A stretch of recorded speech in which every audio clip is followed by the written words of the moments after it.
EP 2แล้วเนี่ย EP 2 EP 2ไปกวาดขาเลยไป ยินไปขึ้นคว้าเลย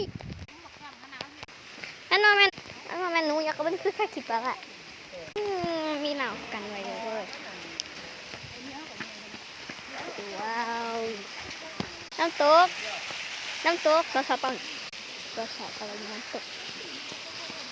สวนสัตว์นะครับนี่เรามาเที่ยวสวนสัตว์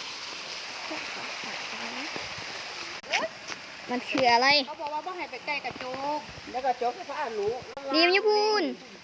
นู่นเห็นไหมเนาะเตอร์ หนู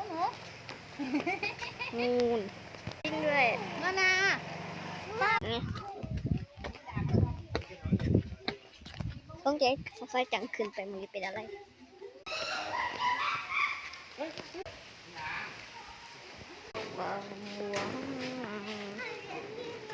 เห็น